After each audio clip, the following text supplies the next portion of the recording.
नमस्कार। Surface chemistry के 4th class में आपका स्वागत है। मैं हूं अभिषेक राज और आप देख रहे हैं class 12th chemistry Hindi medium. तो पिछले 3 क्लासों में हमने अधिशोषण, अवशोषण, फिजिसॉर्प्शन, केमिसॉर्प्शन और फ्रेंडलिक आइसोथर्म की चर्चा की थी। और आज मुख्य रूप से हम देखने जा रहे हैं अधिशोषण के अनुप्रयोग, एप्लीकेशंस ऑफ एडजॉर्प्शन। तो पिछले क्लासों में भी हमने इससे संबंधित बहुत सारे बातें सामने आई थी। तो आज उसी को हम जो है समअप करके जो अधिशोषण के अनुप्रयोग है पॉइंट वाइज हम इसकी चर्चा करेंगे। तो हम बात करने वाले हैं एप्लीकेशन, और अधिशोषण के एप्लीकेशन के रूप में जो पहला एप्लीकेशन हम ले सकते हैं वो है प्रोड्यूसिंग हाई वैक्यूम, मतलब उच्च निर्वात उत्पन्न करने में। हम देखते हैं क्या कि जब किसी कंटेनर में, ठीक है, हम वैक्यूम पंप लगा दिए और उसको हम खाली कर दिए, लेकिन फिर भी उसमें कुछ बचा हुआ वायु रह जाता है। तो जो बचा हुआ एयर है उसको निकालने के लिए हम उसमें अगर चारकोल डाल देते हैं तो यह चारकोल बचे हुए वायु को भी अधिशोषित कर लेता है। वहाँ अधिशोषण की प्रक्रिया होती है और उच्च निर्वात वहाँ उत्पन्न किया जा सकता है।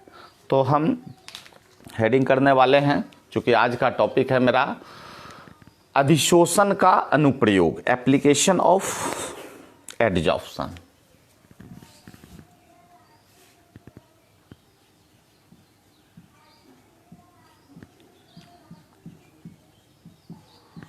अधिशोषण का अनुप्रयोग।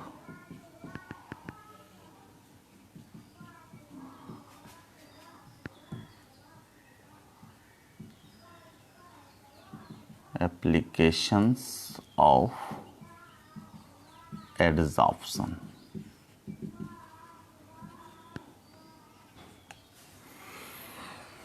तो पहला टॉपिक जो हम चर्चा करने जा रहे हैं वो है उच्च निर्वात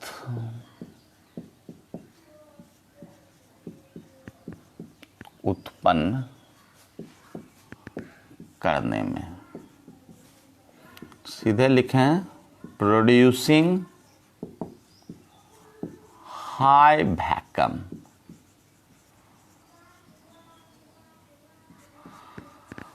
तो इससे रिलेटेड हमने जो चर्चा किया कि कोई भी कंटेनर है और हम अगर उस पात्र को वैक्यूम पंप के सहारे, निर्वात पंप के सहारे उसके सारे जो है एयर को हम रिमूव कर देते हैं, वहाँ रिक्तता हो जाती है, लेकिन फिर भी हम देखते हैं कि कुछ वायु उसमें शेष रह जाता है।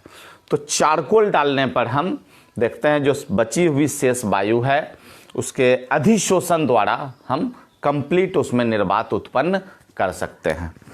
तो हम लिखेंगे निर्वात पंप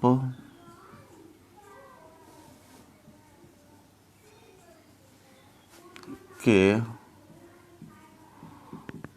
उपयोग द्वारा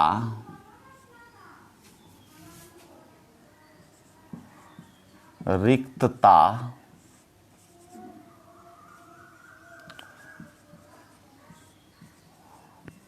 उत्पन्न करने के पश्चात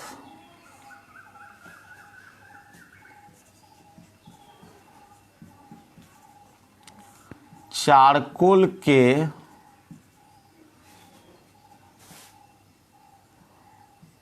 उपयोग से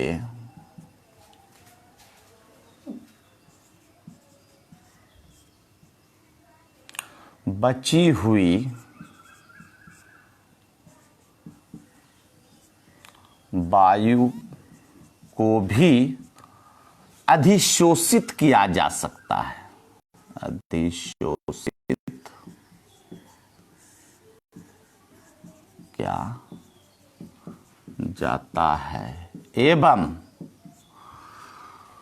उच्च निर्वात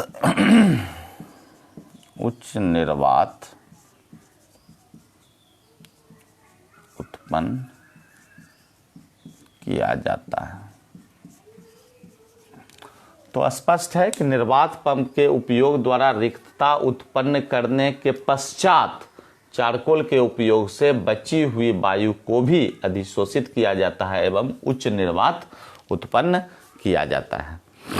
अब हम देखेंगे कि हमने बात किया था सिलिका जेल की, तो सिलिका जेल भी क्या करता है कि जो नमी है, जो जल वाष्प है, उसे वह अधिशोषित करके, और देखते हैं हम क्या कि मुख्य रूप से वो आर्द्रता नियंत्रण में उपयोग में लाया जाता है। तो एक पॉइंट यह भी हो सकता है कि ह्यूमिडिटी कंट्रोल, आर्द्रता नियंत्रण, कि सिलिका जेल के उपयोग द्वारा नमी को दूर करने के लिए या नमी को दूर कर आर्द्रता नियंत्रण किया जा सकता है। तो हम नेक्स्ट जो है पॉइंट लिखेंगे आर्द्रता नियंत्रण में। चलिए सेकंड हो जाएगा मेरा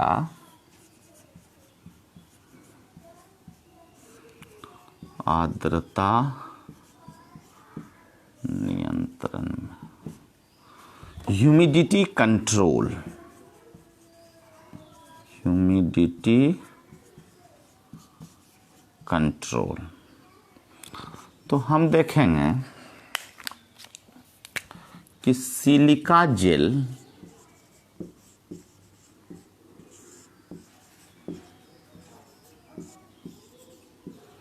के उपयोग द्वारा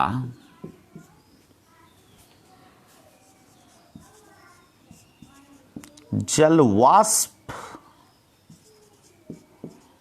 को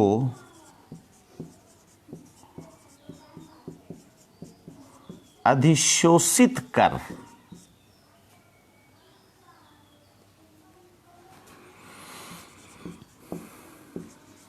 आर्द्रता नियंत्रण किया जा सकता है।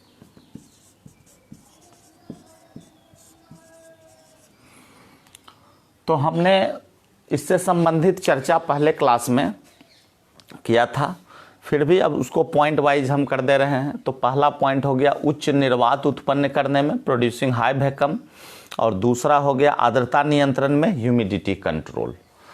अब हम जो है थर्ड पॉइंट के रूप में ले सकते हैं कि डीकलरेशन ऑफ सॉल्यूशन, मतलब विलयनों को रंगहीन बनाने में। हमने पहले भी चर्चा किया था कि जब चीनी का निर्माण होता है तो अगर उसे हम चारकोल से होते हुए हम पास करवाते हैं, मतलब जंतु चारकोल का उपयोग करते हैं और उससे हम इस नए जो चीनी का निर्माण हुआ है उसे पास करवाते हैं, तब जो प्राप्त चीनी हमें मिलता है वह रंगहीन होता है। और पहले का जो कलर है वो भद्दा जो है भूरा काला रंग का होता है। तो हम देखते हैं क्या कि विलयनों को रंगहीन बनाने में भी जो है इसका उपयोग है। तो declaration of solution. Next third point हम लिखेंगे, मिटा देते हैं।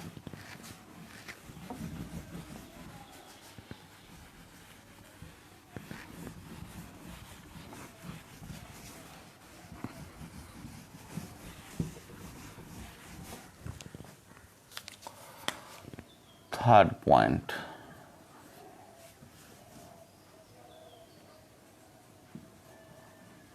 विलयनों को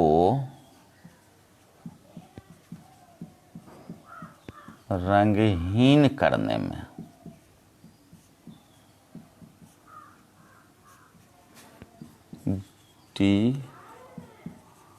डीकलरेशन ऑफ सॉल्यूशन।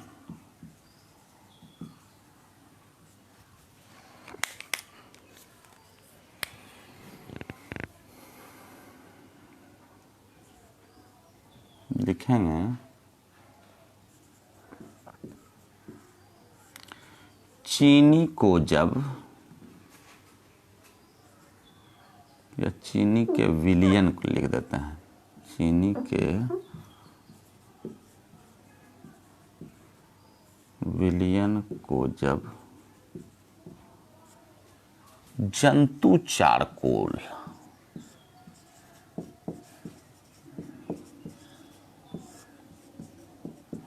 से पास कराया जाता है या जंतु चारकोल से प्रवाहित किया जाता है तो प्राप्त चीनी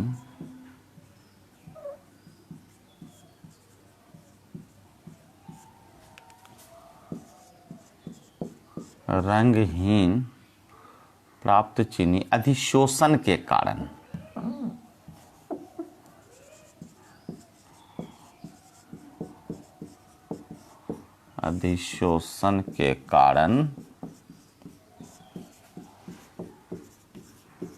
रंगहीन हो जाता है।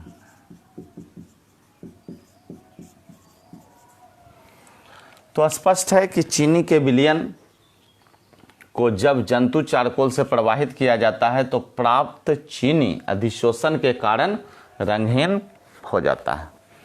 तो क्लियर है। नेक्स्ट पॉइंट के रूप में हम ले सकते हैं, चूंकि पहले भी चर्चा हमने किया था गैस मास्क। हम देखते हैं कि जो जैसे कोयला खदान में कोई मजदूर काम कर रहा है, तो ये मजदूर जो भी विषैला गैस होता है उसके इन्हेलेशन के कारण जो है उसके स्वास्थ्य पर जो है हानिकारक प्रभाव पड़ता है। तो अगर गैस मास्क का उपयोग किया जाए तो इस तरह के जो भी विषैले गैस हैं उसमें अधिशोषित हो जाते हैं और हानिकारक प्रभाव से व्यक्ति बच जाता है। और अभी भी देख रहे हैं जैसे से हम लोग जूझ रहे हैं तो हम लोग मास्क का उपयोग करते हैं, क्योंकि जो भी वायरस है तो वह वायरस उसके मास्क के लेयर में जो है रह जाते हैं, वो हमारे बॉडी में प्रवेश नहीं कर पाते हैं। तो मास्क के उपयोग द्वारा वहाँ भी यही प्रक्रिया होती है, वहाँ भी अधिशोषण होती है, एडजॉर्प्शन, कि जो वायरस है वह जो है मास्क से अटैच हो जाता है, वह हम इन्हेलेशन के, तो हम गैस मास्क के रूप में हम देखते हैं कि जो भी विषैले गैस हैं उसको अधिशोषण के माध्यम से उसके हानिकारक प्रभाव से रोका जा सकता है। तो यह भी अधिशोषण का एक अनुप्रयोग हो सकता है। तो हम लिखेंगे गैस मास्क में। फोर्थ पॉइंट हो जाएगा गैस मास्क में।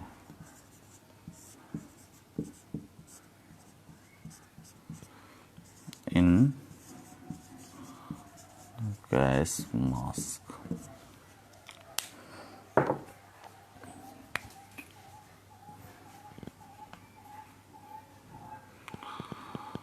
लिखते हैं गैस मास्क के उपयोग से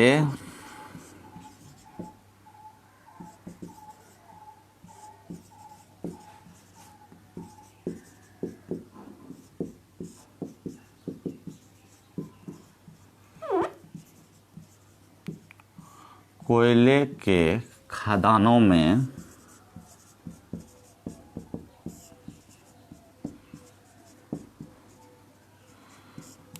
काम कर रहे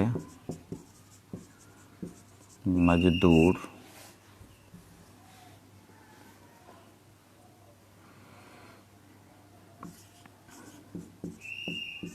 द्वारा विषैले या सोहन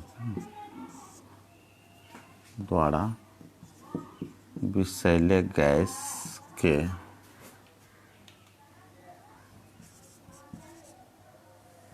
हानिकारक प्रभाव से, मतलब गैस मास्क के उपयोग से कोयले के खदानों में काम कर रहे मजदूरों को कारक प्रभाव से बचाया जा सकता है।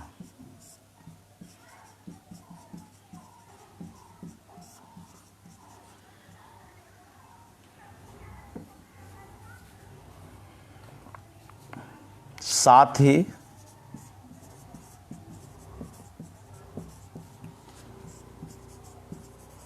विभिन्न प्रकार के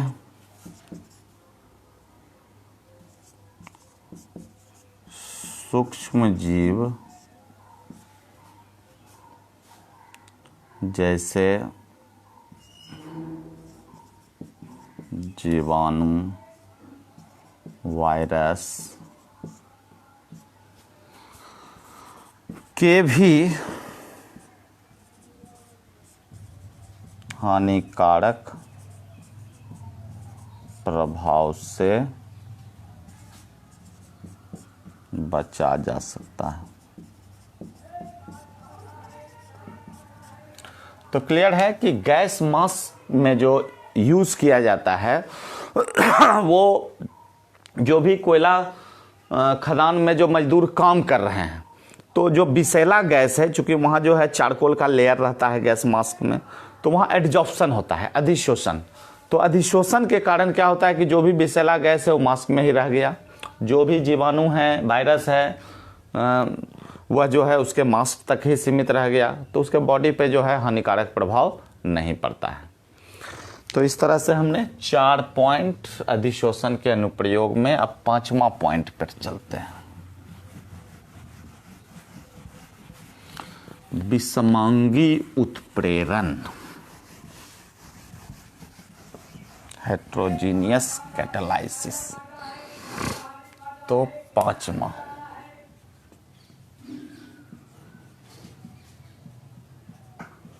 विषमांगी उत्प्रेरण।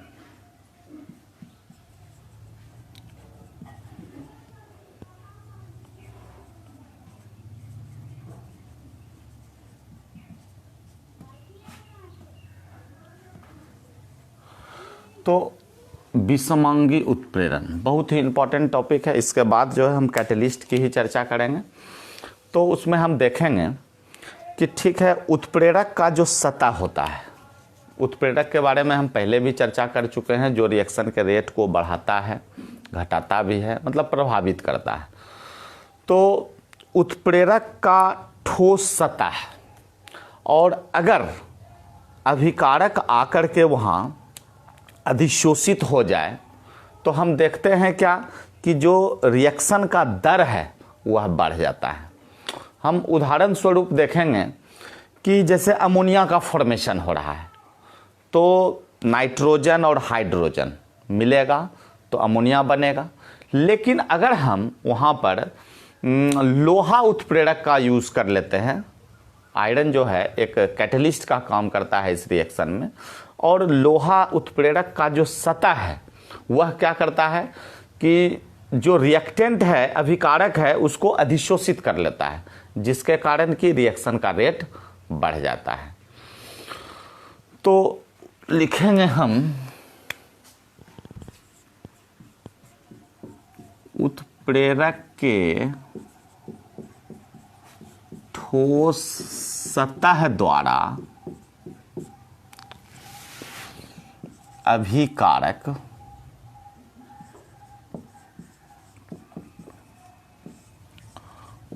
को अधिशोषित किया जाता है एवं अभिक्रिया दर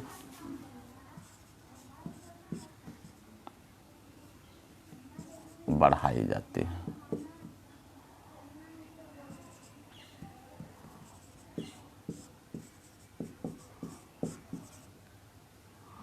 बढ़ाई जा सकती है, लिख दें।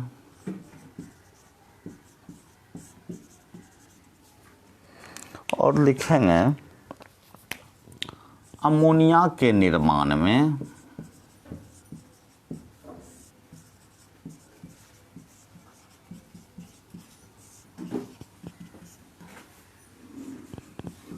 लोह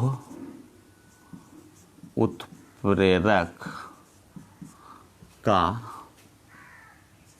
उपयोग,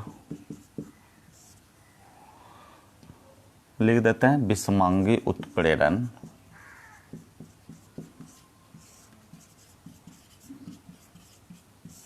का उदाहरण है।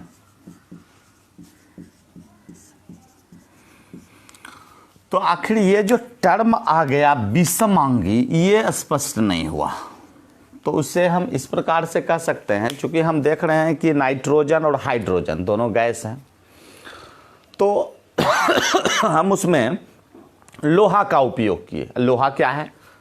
तो लोहा ठोस है।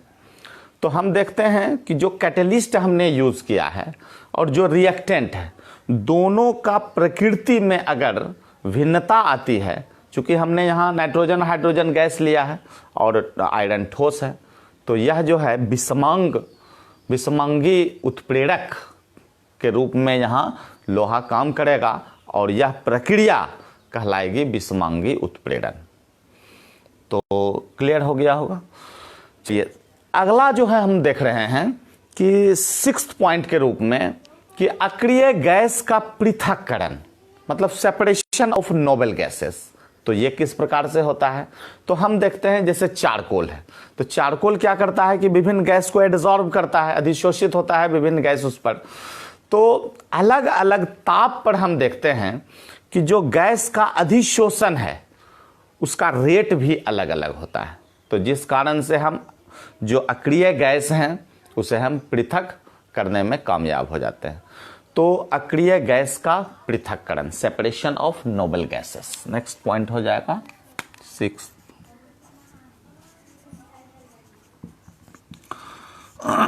अक्रिय गैस का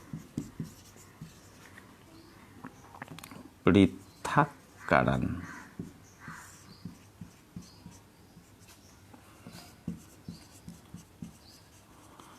separation of noble gas.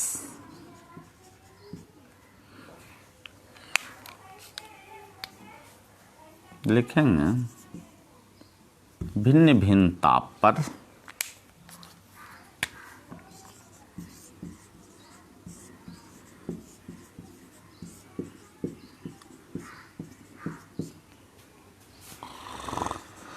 Charcoal द्वारा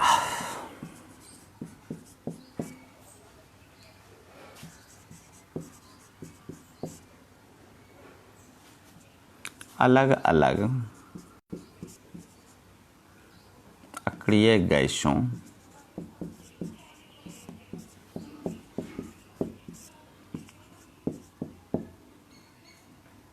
के अधिशोषण की दर भी अलग अलग होती है।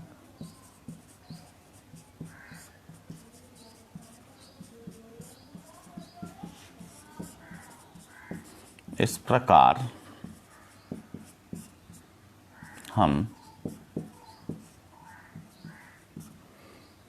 भिन्न भिन्न अक्रिय गैसों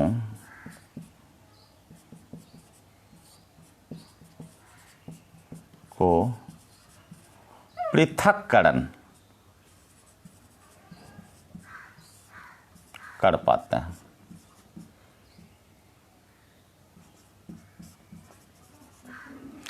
तो भिन्न भिन्न ताप पर चारकोल द्वारा अलग अलग अक्रिय गैस के अधिशोषण की दर भी अलग अलग होती है। इस प्रकार हम भिन्न भिन्न अक्रिय गैसों को पृथक्करण मतलब पृथक कर पाते हैं। पृथक लिख दीजिए।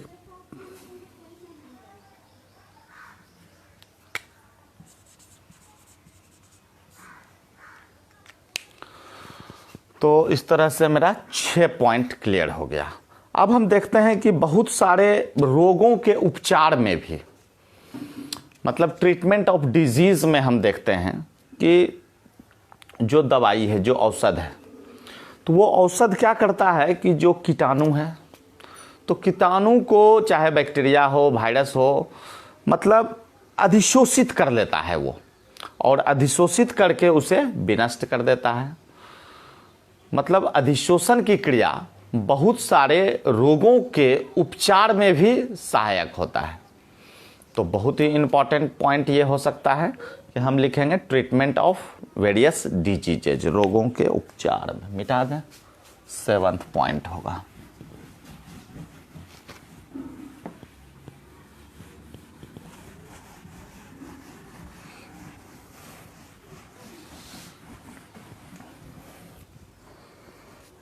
चलिए 7वां पॉइंट, रोगों के उपचार में, ट्रीटमेंट ऑफ डिजीज। हम लिखेंगे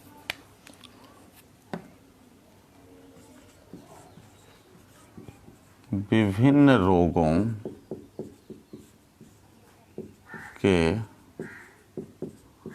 उपचार में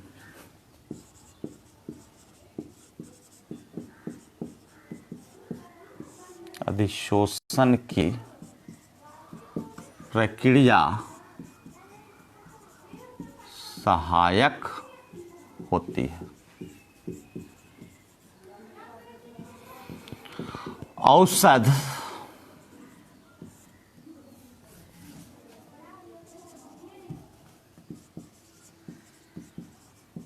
सूक्ष्म जीवों को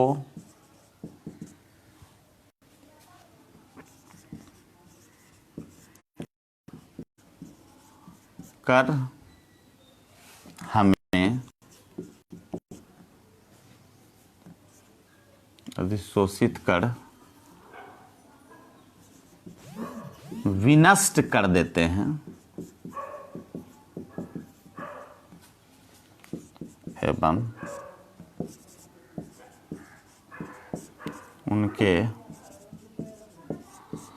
हानिकारक। तो हम देखते हैं कि विभिन्न प्रकार के रोगों के उपचार में भी अधिशोषण की प्रक्रिया सहायक होती है।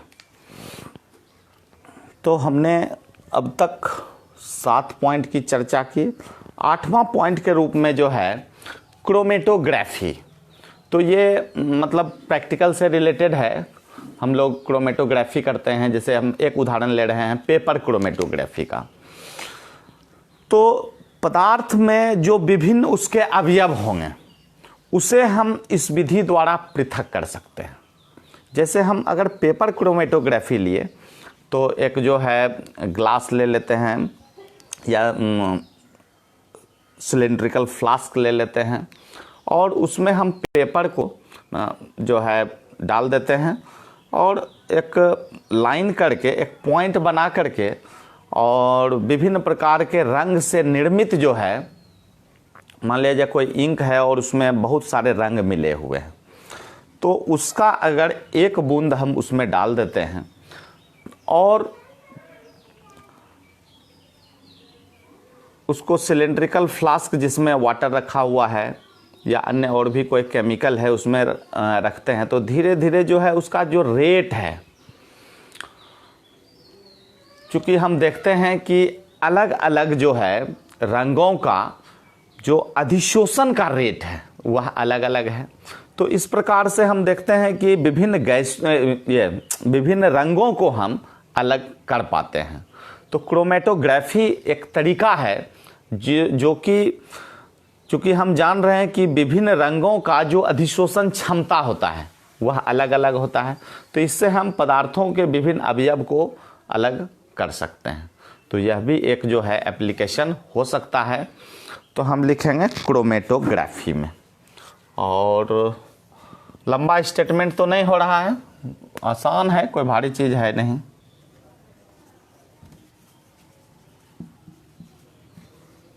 क्रोमेटोग्राफी में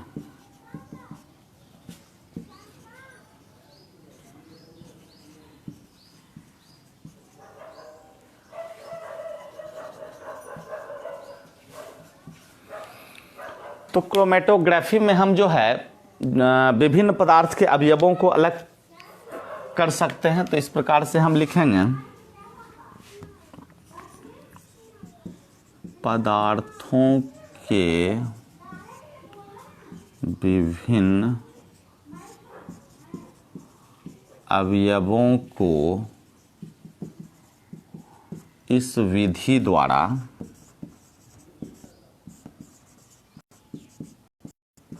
अलग किया। तो पदार्थों के विभिन्न अवयवों को इस विधि द्वारा अलग किया जा सकता है क्योंकि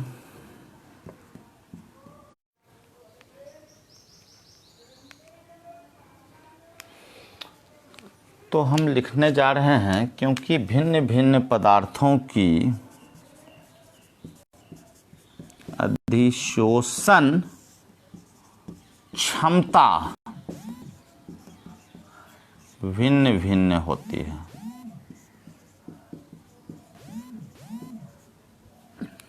क्लियर है? हम पेपर क्रोमेटोग्राफी में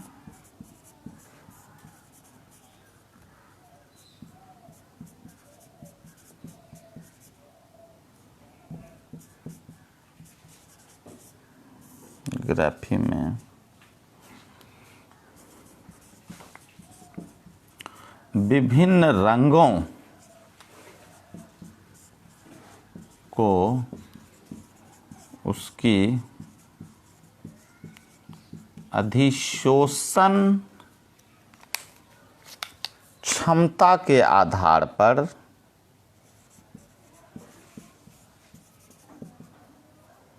ये होना चाहिए ना,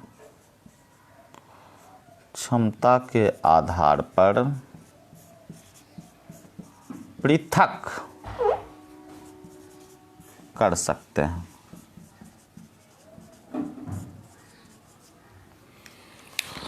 ओह, क्रोमेटोग्राफी में यहाँ H होना चाहिए। तो हम देखते हैं कि पदार्थों के विभिन्न अवयवों को इस विधि द्वारा अलग किया जा सकता है क्योंकि भिन्न भिन्न पदार्थों की अधिशोषण क्षमता भिन्न भिन्न होती है। पेपर क्रोमेटोग्राफी में विभिन्न रंगों के अधिशोषण क्षमता के आधार पर हम पृथक कर सकते हैं। विभिन्न रंगों को उसकी अधिशोषण क्षमता को कर दीजिए। तो हमने 8 पॉइंट की चर्चा की, अब मिटा देते हैं।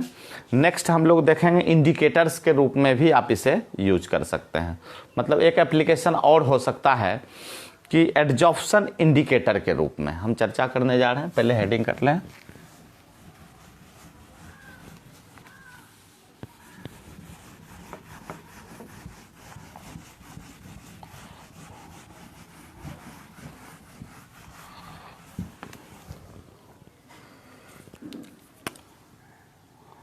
ये 9th होगा ना, चलिए 9 अधिशोषण सूचक के रूप में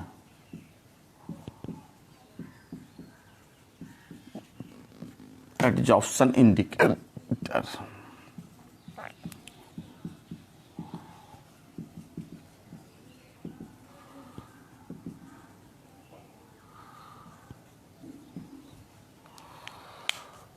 तो प्रयोगशाला में हम लोग टाइट्रेशन किए हुए हैं। तो हम देखते हैं जैसे एक एग्जाम्पल, डायरेक्ट हम एग्जाम्पल लेकर के बता दे रहे हैं कि सिल्वर हैलाइड आप लीजिए और ईओसिन डाई है। तो अधिशोषण की क्षमता उसमें होती है और जब हम उसका टाइट्रेशन करते हैं तो वह अलग कलर देता है, मतलब उसका एक कैरेक्टरिस्टिक्स कलर हो जाता है।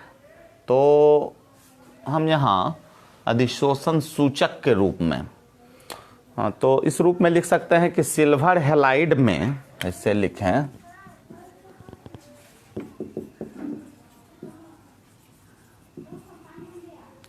सिल्वर हैलाइड का ईओसिन डाई द्वारा अधिशोषण के फलस्वरूप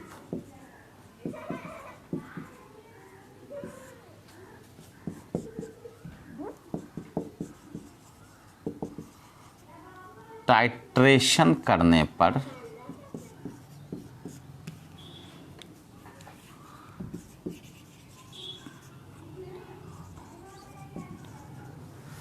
कैरेक्टरिस्टिक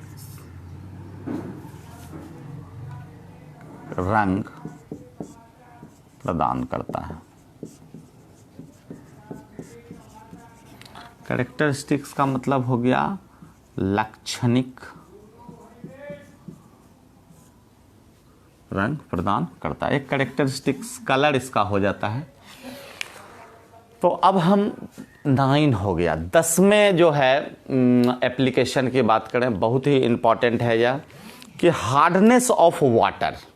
हम देखते हैं क्या कि विलयन में बहुत सारे आयन होते हैं। अगर हम जल की बात करें तो हार्ड वाटर में क्या देखते हैं कि बहुत सारे जो है कैल्शियम, मैग्नीशियम, ये सब के आयन होते हैं। तो अगर हम अधिशोषण द्वारा, मतलब अधिशोषण प्रक्रिया को अप्लाई करते हैं, तो हम उस आयनों को अधिशोषित अगर कर लें तो जो मेरा जल है वह क्या हो जाएगा, वो मृदु जल में कन्वर्ट हो जाएगा। मतलब हम कह सकते हैं कि मृदुकरण में एक अधिशोषण के अनुप्रयोग के रूप में हम लिख सकते हैं कि जल के मृदुकरण में, मतलब softening of water. 10th point कर देते हैं, जल के मृदुकरण में।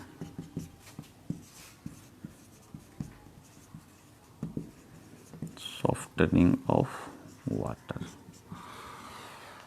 तो हम लिखेंगे कठोर जल में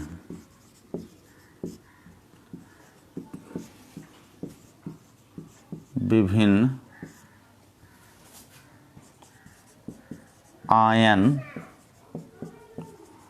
मौजूद होते हैं जिसे अधिशोषण द्वारा जल से अलग कर जल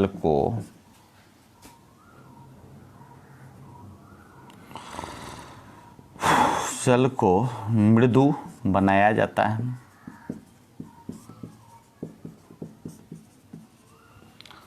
इस प्रकार अधिशोषण जल के मृदुकरण में सहायक होता है।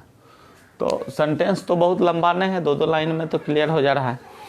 अब हम देखने जा रहे हैं एक और एप्लीकेशन आप ले सकते हैं पेंट के निर्माण में। तो पेंट में होता क्या है कि अगर कुछ अधिशोषक हम उसमें मिला देते हैं तो जो भी घुलित गैस है तो वो घुलित गैस को जो है अधिशोषित कर लेते हैं, और नहीं तो उस घुलित गैस के कारण जो है हम जब पेंट करेंगे तो बहुत सारा बबल्स, हमको एयर बबल्स देखने को मिलेगा।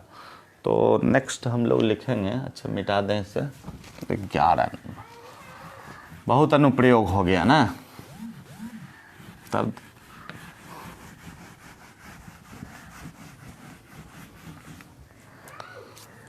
11 नंबर लिख दें, पेंट के निर्माण में इन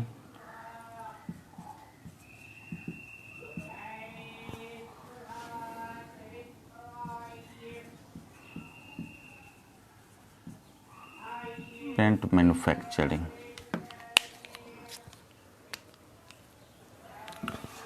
लिखेंगे पेंट के निर्माण में